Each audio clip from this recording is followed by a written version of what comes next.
पर ये सर जैसे भाव की गहराई जी जैसे प्रेमी प्रेमिका से वो भाव प्रारंभ हुआ जी फिर जब वो और गहरा हुआ तो वही फिर भक्ति की तरफ जी जो है वो डाइवर्ट हो जाएगा। फिर भक्ति और भी गहरी हुई तो वो और फिर आध्यात्मिक उसको पहुंचेगी अनुभव। जैसे मीरा का जो मार्ग रहा सत्य है ये। तो कृष्ण को प्रेमी के रूप में उन्होंने देखा, फिर वो भाव गहरा होता गया तो फिर वो भक्ति की स्थिति में पहुंच गई।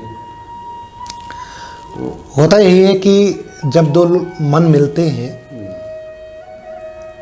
तो सबसे पहले मन नहीं मिलते, पहले जो जुड़ाव होता है वो पार्थिव होता है, क्योंकि मानव देह पत्थर की ही है, मिट्टी की है, रज की है। तो पत्थर, रज, मिट्टी ये सब पृथ्वी के अंश हैं, और पृथ्वी के अंश होने के कारण इन चीजों से जो शरीर बनता है उसे हम पार्थिव कहते हैं। जितने भी तत्व हमारे शरीर में होते हैं वो सब पृथ्वी तत्व के कारण है। अगर पृथ्वी तत्व नहीं होता तो हमारा शरीर नहीं होता, हमारे शरीर के वो तत्व नहीं होते। तो जब कोई व्यक्ति किसी से मिलता है तो पहले पहले पृथ्वी तत्व संपर्क में आता है। आंखें आंखों से मिलती हैं, उसके बाद की अवस्था होती है जब हम तन से ऊपर जाते हैं तो कहीं मन तक पहुंचते हैं,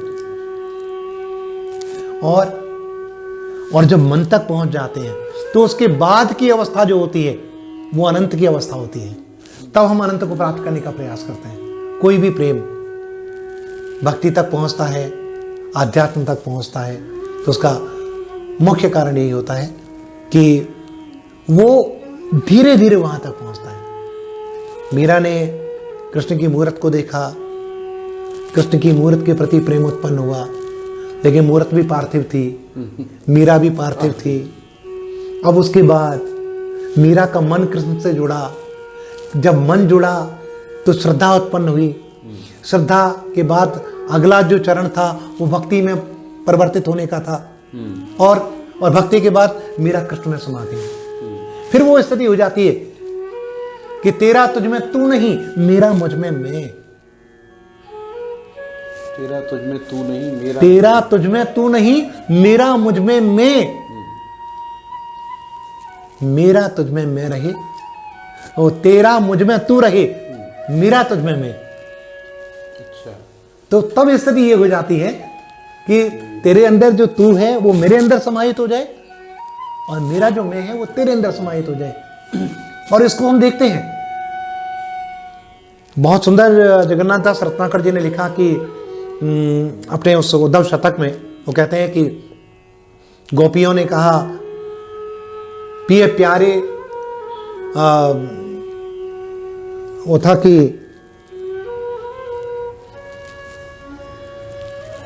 देखिए उसको जगन्नाथ दास रत्नाकर जी ने जब कहा तो उन्होंने ये कहा था कि मरे हुए पे आंखें खुली रह जाएंगी, पिए प्यारे तिहारे निहारे बिना मरे हुए पे आंखें खुली रह जाएंगी। वो वहां ऐसे कहते हैं। और वहीं भारतेंदु जी जब कहते हैं तो वो कहते हैं कि प्राण प्यारे तिहारे निहारे बिना अखियां दुखियां नहीं मानती हैं।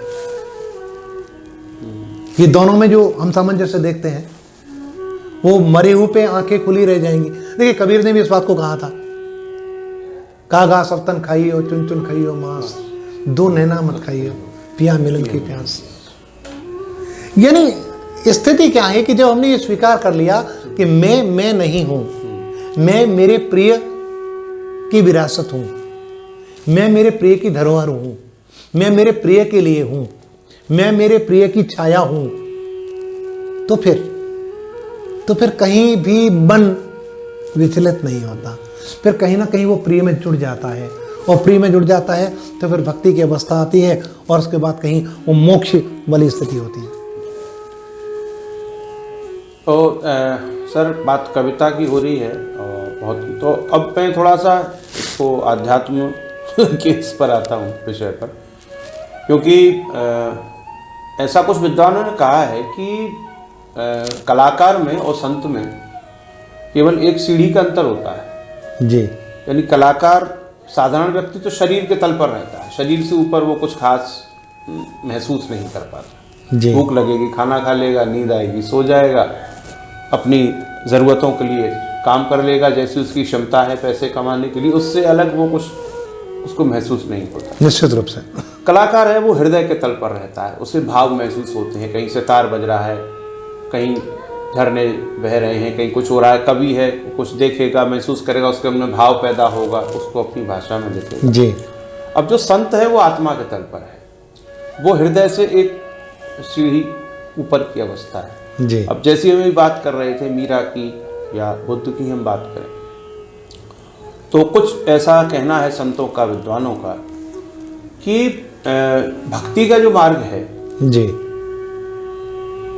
वो मार्ग है मैं को मिटाने का, यानी तू ही है जी। मैं नहीं। और जब दो में से एक मिट गया, क्योंकि तू रहेगा तभी तक मैं रहेगा, जब दोनों एक दूसरे के पूरक है, जब मैं मिट गया तो तू भी मिट जाएगा, फिर बस शून्य ही बचेगा, जो मीरा का मार्ग है। जो बुद्ध का मार्ग है वो उल्टा है,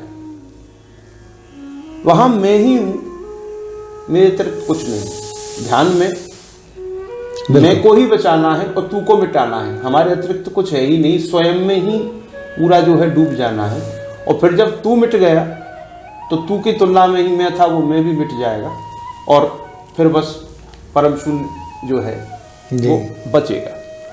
तो कलाकार अगर एक सीढ़ी ऊपर चढ़ेगा तो वो संत की जो स्थिति है वहां तक पहुंच उसे पालेगा, उसे पालेगा। और अब हम वही जो बात हमने जहां से शुरू की थी कि अब हम व्यावसायिक सफलता की बात करते हैं जी। और जो कलाकार अपने काव्य सृजन में या अपने किसी प्रकार के सृजन में पूरा ही डूब गया तो उसकी रुचि भी फिर उस तरफ बहुत नहीं रह जाती कि बहुत मैं लोकप्रिय हो जाऊं या बहुत मुझे लोग जो है पसंद करें। और नया जो व्यक्ति आएगा उसका ध्यान लोकप्रियता पर, इन चीज़ों पर जो है ज़्यादा रहता है।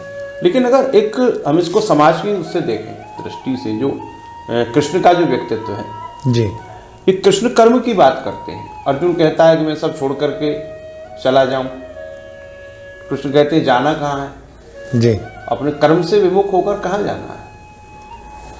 तो जो व्यक्ति अपने सृजन में उसमें अपना आनंदित है, प्रसन्न है, उसे किसी चीज़ की कोई बहुत आवश्यकता नहीं, वो बात सही है। लेकिन समाज जिस मार्ग पर चल रहा है, समाज कुछ महसूस नहीं कर पा रहा, तो कुछ समाज के लिए भी वो करे।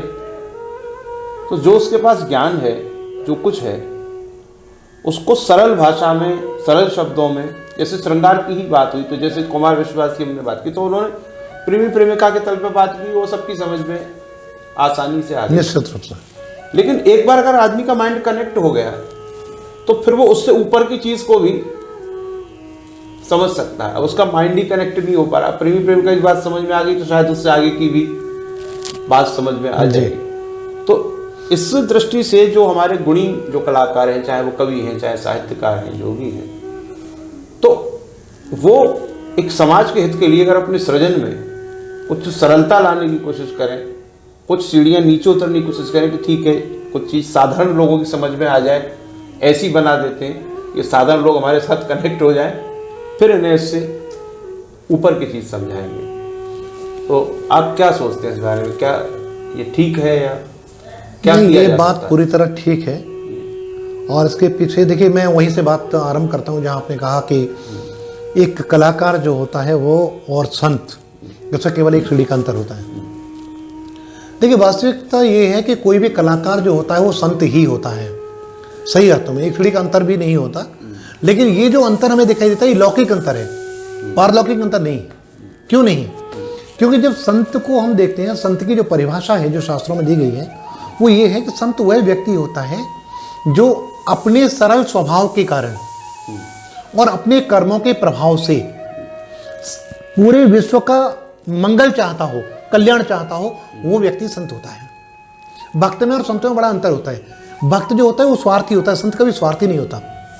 भक्त अपने लिए कार्य करता है। भक्त ये चाहता है कि प्रभु के दर्शन अगर हो जाए तो मेरा मोक्ष हो, लेकिन संत कभी अपना मोक्ष नहीं चाहता। सही बात है। मीरा ने जो भी किया स्वयं के लिए, वो भक्ति समाज कर, के लिए, लेकिन तुलसी ने अपने लिए नहीं किया। तुलसी ने कभी अपने लिए नहीं किया। मीरा ने अपने लिए किया, सूर ने अपने लिए किया, लेकिन तुलसी जो है वो समाज के कल्याण के लिए कार्य करने वाले रहे, कबीर समाज के कल्याण के लिए कार्य करने वाले रहे, अरस्तु सुकरात की जब बात करते हैं वो समाज की बात करते हैं। तो अब यहाँ पर हम उसे देखें कि कलाकार जो होता है वो समाज के कल्याण की ही कामना करता है, चाहे वो अभिनेता है रंगमंच से जुड़ा हुआ, चाहे वो चित्रकार है, चाहे वो मूर्तिकार है, और चाहे वो कवि या साहित्यकार है।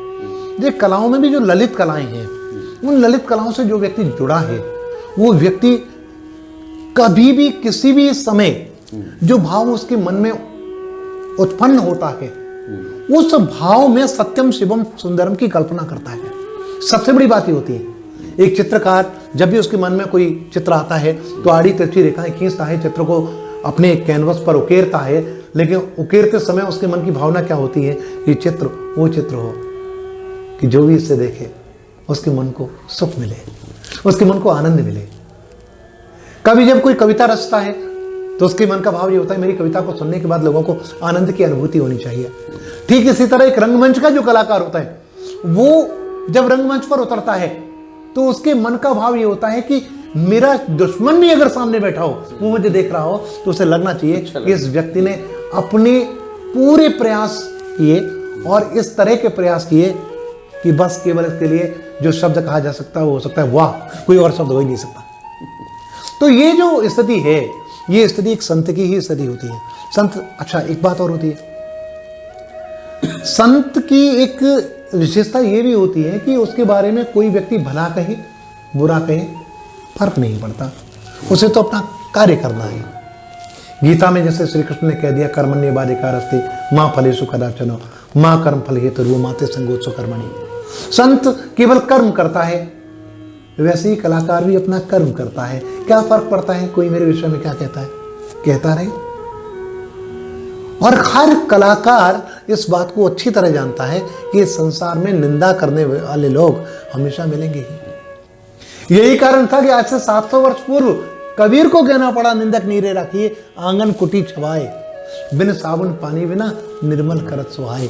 700 वर्ष पहले कबीर ने अगर कहा होगा तो उसका उद्देश्य संभवतः यही रहा होगा कि हम तो संत हैं और क्या पड़ता है, कोई कुछ भी कहता रहे, हम अपना कार्य करते रहें, समाज का कल्याण यही हमारा एकमात्र उद्देश्य है। कलाकार आज उसे करता है।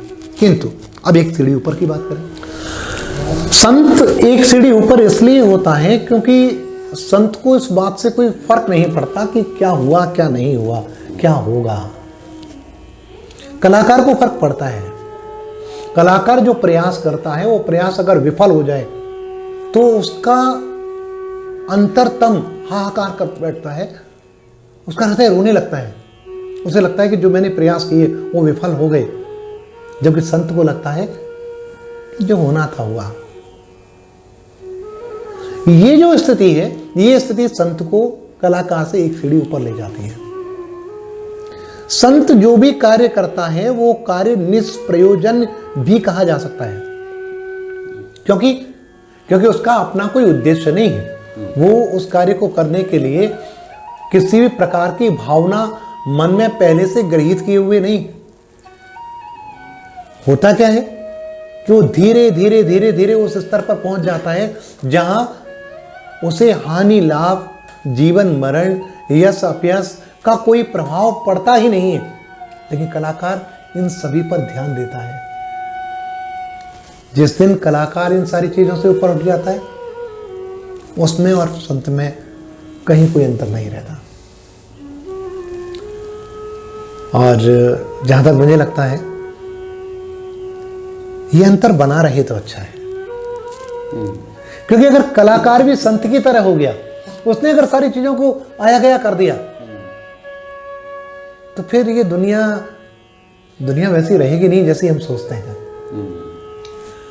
इस दुनिया में भाव पक्ष का होना बहुत जरूरी है।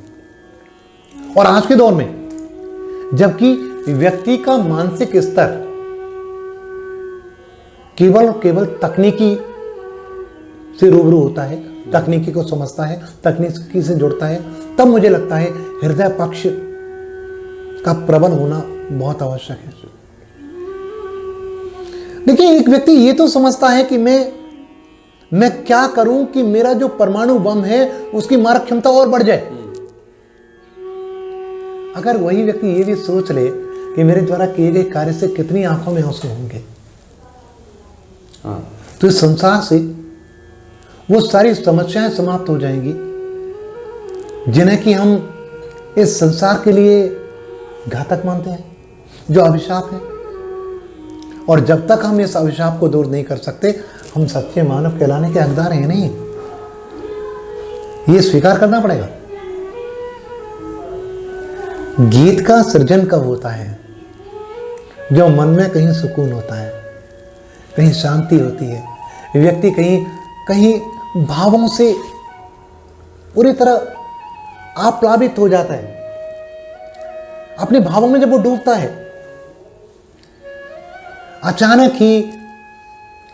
ही उसके हृदय से डॉक्टर विष्णु सक्सेना जी की तरह निकल आता है कि थाल पूजा का लेकर चली आइए,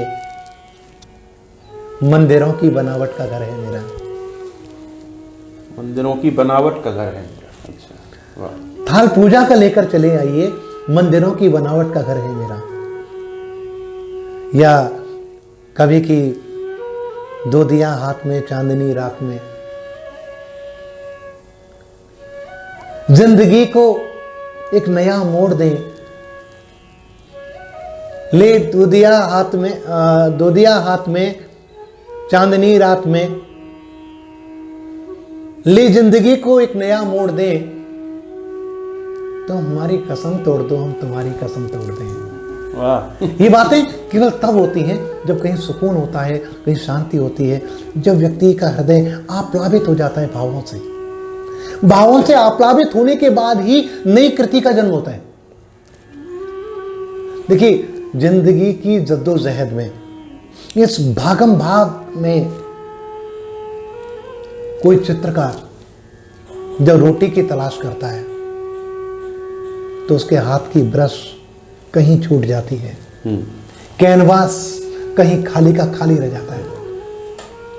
वो मूर्तिकार जो अपने बच्चों के सूखे हुए चेहरों को देखता है, जब उसे लगता है कि आज के इस दौर में मेरे बच्चों को भी कुछ बेहतर चाहिए, तो कई बार वो भी मूर्तियां छोड़ देता है। वो सोचता है कि जितने समय में, जितनी मेहनत के साथ मैं मूर्ति बनाऊंगा, उतने समय में मैं कुछ और कर लूंगा, उसे बेहतर कर लूंगा। वो करने का प्रयास करता है, उसकी वो छेनी, वो हथौड़ा छूट जाता है। एक रंगमंच का व्यक्ति जो कि बिल्कुल अपने जुनून के साथ रंगमंच के लिए काम करता है,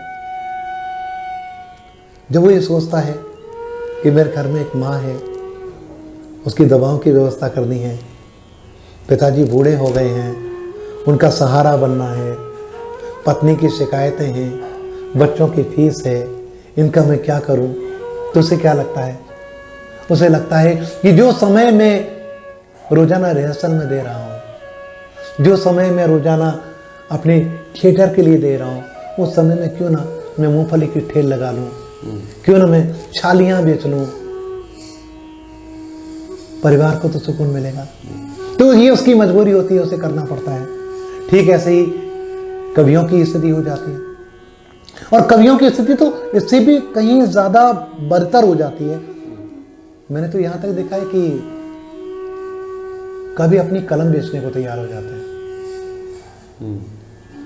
मैंने यहां तक देखा है कि समाज के कुछ लोग जो सफेद पोश होते हैं, वो कवियों को केवल खरीद लेते हैं, और कभी इसलिए बिक जाते हैं बेचारे क्योंकि उनके सामने भविष्य के प्रश्न मोबाइल खड़े होते हैं और उनके पास उनका कोई उत्तर नहीं होता। उनके विज्ञापन के लिए, उनकी प्रशंसा के लिए कविताएं लिखी है, तब वे कवि बेचारे भाट बन जाते हैं।